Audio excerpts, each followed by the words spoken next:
Hey guys, today I'm going to be telling you guys the story about how I got trafficked in Chicago for about 3 days. There's a lot of things that I've been through. I'm turning 22 on the 29th tomorrow, so I'm making this video right a day before, and luckily I'm doing very well in life. Luckily I'm alive and shit. But I've been through a lot of shit since coming to this country, and for those of you who are watching me like, why is she moving around? It's because, as I'm telling stories like this, I got to be busy doing something because I really don't want to sit here and think about a lot of the things that I did go through because I'm just not ready to, you know, go ahead and process those thoughts anymore. But the point of me telling this story is not just to be a trauma dump, but I want to help people who were in similar situations or, people who could have gotten themselves in situations. I want to show you guys how to actually avoid them and what to do in those certain instances, right? So, I've always been the type to think a couple steps ahead and stuff. So I got lucky, I guess, but I could have really ended up pretty bad, especially because I was, whew, man. So the way it started off, I will take responsibility and say that it was my fault for, getting trafficked for 3 days. It was honestly my fault. And yes, we all make mistakes, but it started off with, as y'all know, I had danced short term, but the way I had got into dancing, it wasn't necessarily, oh, I need to go make money, I'm going to dance. No, it was just me and my girlfriend were out one night and we went to a strip club to look at some girls and they thought we were dancers. So they put us upstairs and, we started dancing and, people were, giving us money, throwing us money. So we're like, oh, well, this is a fun way to, release some energy and make some money out of it. I didn't know once we really were there, that stripping or just being a stripper wasn't just shaking ass and dancing. No, it was really entertaining men. We really weren't aware of that sort of stuff, honestly speaking. It was our first time. I was 18. Anyways, one of those nights I had went and I had made a lot of money that night too, actually. From back then, what was a lot of money to me.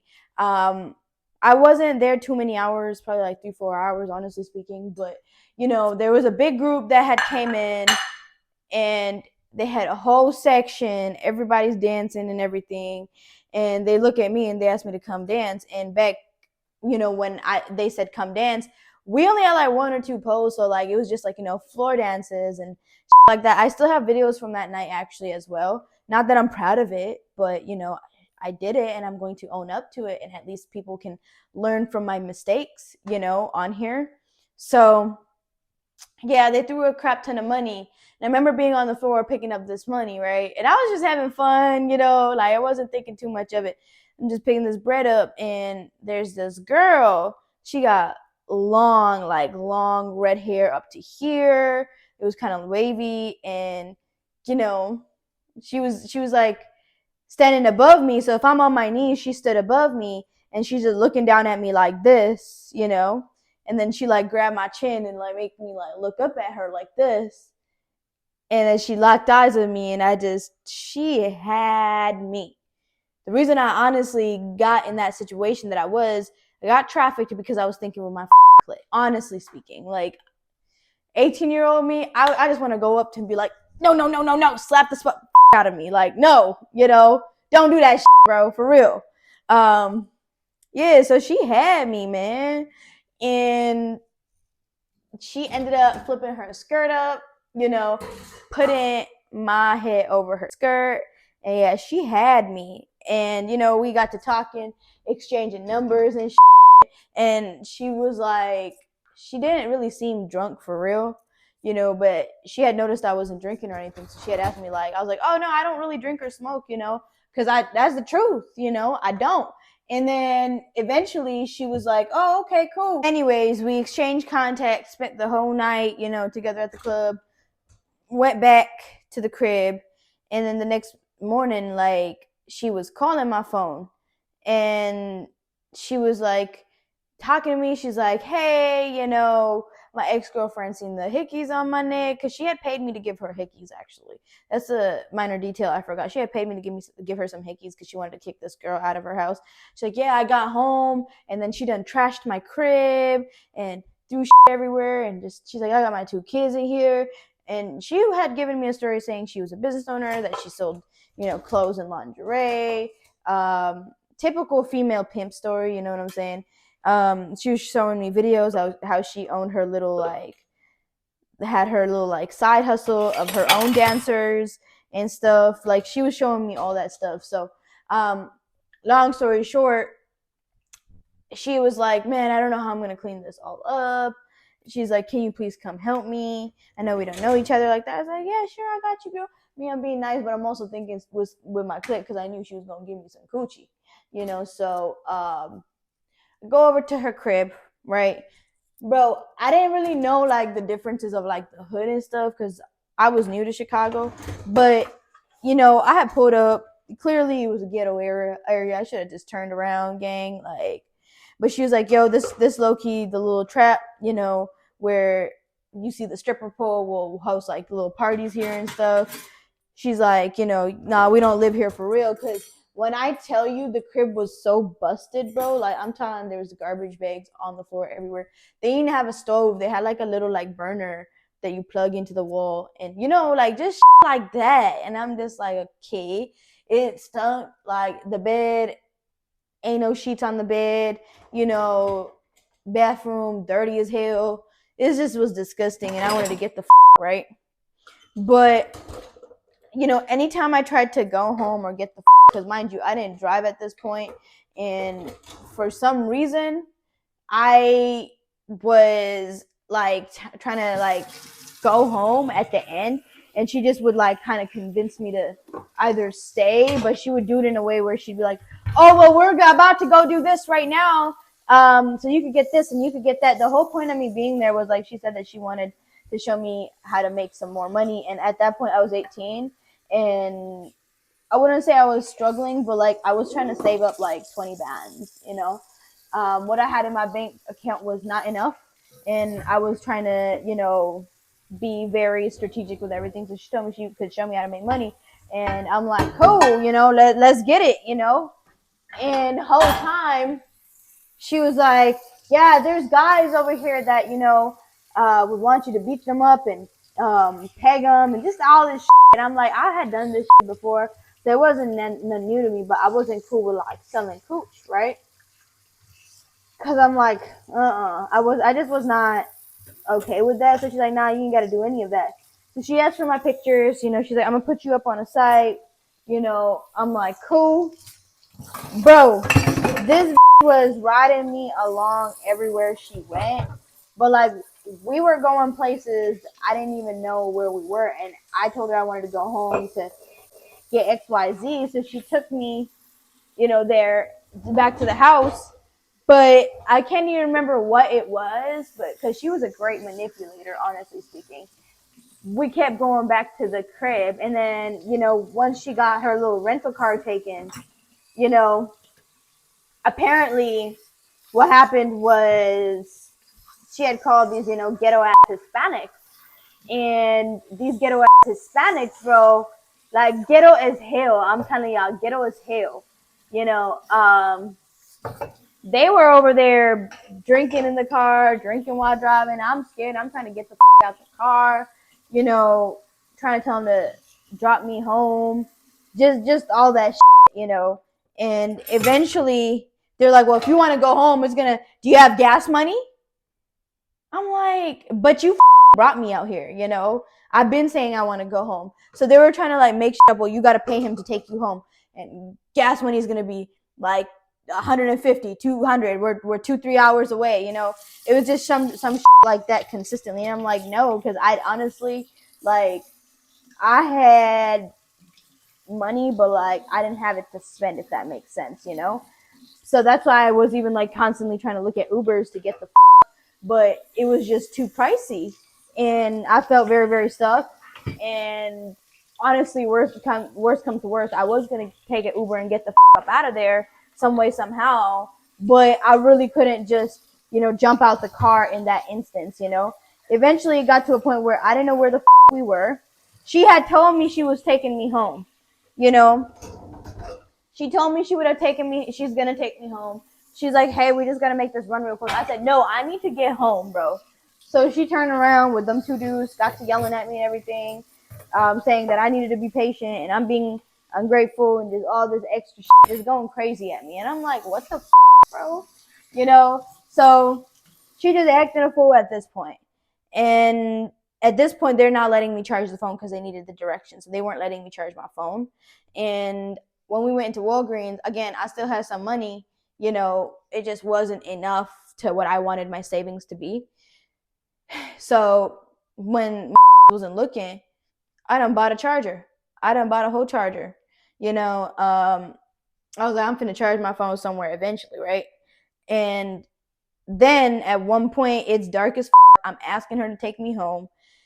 And she's consistently at first was like, we gotta pick these two girls up. We gotta do this and do that. There's no girls that she was trying to pick up. And she's like, well, we might drive to Florida, and I don't know where we were, bro. She said, Florida's not that far. Let's take a road trip to Florida. I'm like, what the bro? You're not about to take me out of town. I'm already out of town. I'm 2-3 hours away from Chicago.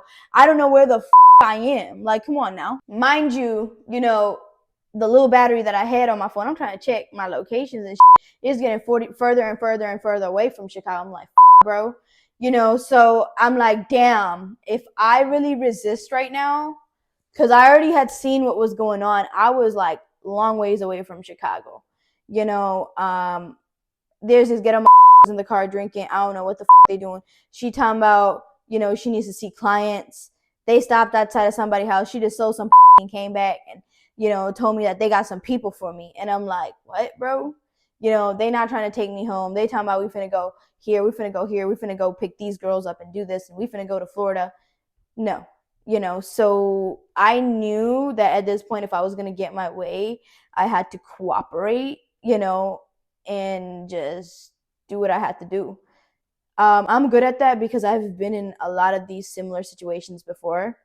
So I actually ended up cooperating, where I was like just with them. I had put my phone away. I was like, man, we've been out here for this long. I ain't made no money. Come on, man. Let's go make some damn money, this and that. Whatever we got to do. Right. So like, I'm going to put you on some money. I'm like, okay. But mind you, I'm not cool with certain things. And she know that, So she pulls up to a dark little like spot.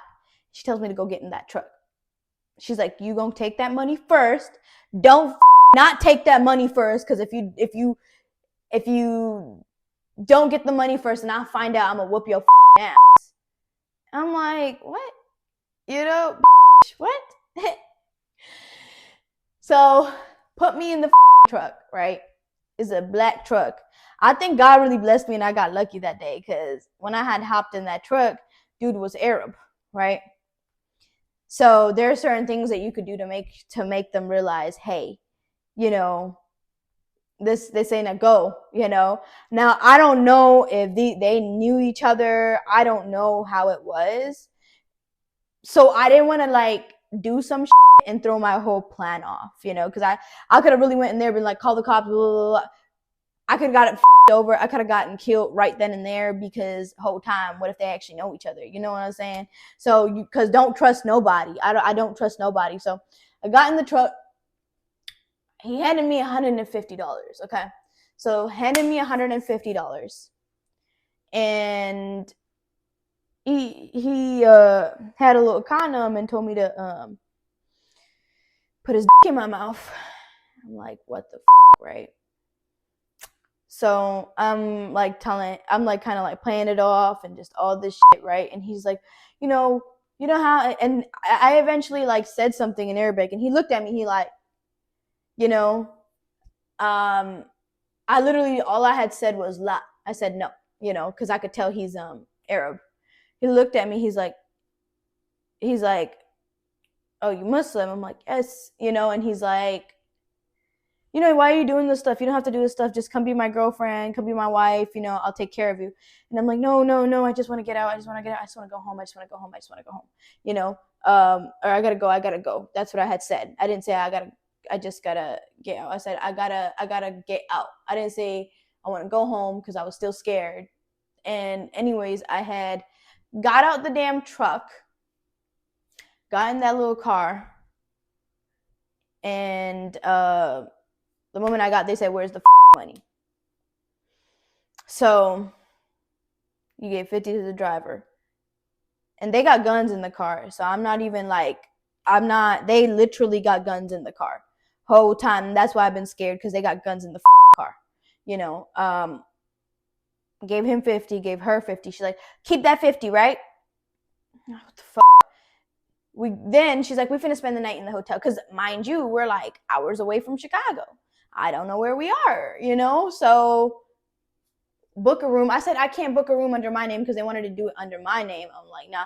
I was like, I can't book a new room under my name because I'm 18, you know. And honestly, that's something over there, you know. And they ended up booking a room, but they asked me to pay for it. So she said, "Give me your 50." I'm like, you know. So it's just like she was basically using me as a source of income, you know, which is what most pimps do, you know. I had gotten lucky the first time, but I was not gonna let this shit happen again, you know. So, anyways, from there, I knew that we had to go back to Chicago because she had children at the crib, and she was not taking care of them kids. Bro, she'd leave the kids. They were like 6, 7 years old. No, 5 and literally like 8, bro. Leaving them at the house all day, and she'd give them one McDonald's meal while they was hungry. Like, no. Anyway, so she dropped them off McDonald's, and then I'd be like, I don't gotta change the clothes. I want to get my, you know, I want to get this and I want to get that. And at that point, I could like kind of tell like they weren't trying to take me home for real, and I didn't want them waiting outside anyways, you know. So I was trying to tell my roommates, because I had roommates at the time, what was going on. So I sent my location, because since I couldn't charge my phone the whole day prior, what I had done when we went back to the hotel was I plugged in my phone behind my bag, and I ended up so it was behind my bag. I plugged my phone up, and then she went to go, I don't know, sell and she told me to go to sleep. So I barely slept that night because I was scared, and we was in that hotel room. But she was in that hotel room yelling at me like, "Oh, are you my girl, or you know, you wanna be pimped the out, like like that." She was just saying crazy, you know, because I was like, "No, I'm trying to go home. I ain't trying to do this," you know, because she kept asking me why I kept wanting to go home prior. So she was kind of catching on as well. But I was like, all right, I gotta play it smart, play it smart. She drunk, she not gonna remember this shit in the morning, you know, for real, for real. She not gonna remember this shit. Right. So I wake up in the morning, she's still not in the hotel room. So I give her a call, like, where you at? I'll be right there. And then she come back in the room and she starts yelling at me because I kept calling her. She's like, "You up my money," da, da, da. You know, she just going crazy at me. So I'm just sitting there listening, being cooperative, like, okay. She's like, "I had a client, you know, that wanted a massage and this and that," and she just talking crazy, bro. And I'm like, okay. So I know how to play my role. So from there, dudes came back, got us, and I knew we had to drop McDonald's to the kids, so we had to go back there. You know, that's what kind of saved me. Now, I had seen the GPS directions of where we were going to drop and get gas, because I wanted to do it somewhere public where I knew that people would be like, "What the f-? There's cameras everywhere." I wasn't stupid, so I knew we was gonna get gas, you know. So after she dropped off food, we were gonna get some gas. So I had seen the address that we were going to. I had grabbed my phone out real quick, had my bag right here. I had booked myself like a little Uber once I had seen we were getting closer to like main Chicago, or we were already in Chicago. So I had booked myself a little Uber. That shit was $69, bro. I still remember that shit. It was funny as hell. $69.49. I remember that shit. But I had booked that shit, but I had let the driver know, "Hey, I'm in this situation. Okay. Don't call the cops or anything, but this is the color car. This is what I'm wearing. If it gets bad, yes, call the cops, but I just want to jump into your car, and that's that. But get close to this car that I'm at right now, and just let me jump in and just drive off. Just keep the doors unlocked." So he was very understanding of that situation too, that Uber driver, and he didn't ask me no other questions after that. But we had pulled up to the gas pump. As we put up to the gas pump, right? Um, I'm like looking around for like this Uber and and my stupid ass, bro, that was my bad, bro. Clumsy as hell. I guess I had my phone like this and not like this, and they had seen I was looking around, you know. She's like, oh, you booked you an Uber? I was like, yeah, I have an emergency at the crib real quick. You know, my roommate just lit the kitchen on fire. I literally said that like a whole pan, and now the landlord's there. It's not even a mess, but it's, you know, I'm just making shit up at this point. So they not trying to let me out the car, but you know, at that point, I got lucky because them doors, you know, was not like it was on child lock, but you know, the window was down, you know, and I literally just grabbed my hand and just went pop that open from the window real quick. And I done grabbed my bag, I done jumped out, I done seen the Uber, I hopped that in that and I told him, drive, just drive, you know. And then from there I got to the crib. I said, hold on, let me just get upstairs. And then I didn't leave my house for like a couple days after that, like for real. And then she was hitting me up, like trying to see me. I'm like, dumb, you out your mind. Nuh-uh. So anyways, that's a story about how I got like trafficked for like 3 days. So I got myself up out of there. But just to any girls that been through this, or you know, are going through this currently, or just anything like that, I think the best situation that you could do is be very strategic. Don't lose your cool. Don't lose your cool. Don't freak out. Be calm and be cooperative. Okay, be calm, be cooperative. Use your brain. You screaming, you crying, you kicking at them, you just acting a fool and be like, drop me on, drop me on. That's not gonna do none for you except get your ass beat, killed, raped, all that shit. You wanna get out this shit smoothly and safe? You know when they say that keep your enemies closer? Keep your enemies closer. You gotta do what you gotta do. So just be really like cooperative and do it till you get your way. Just literally do it till you get your way.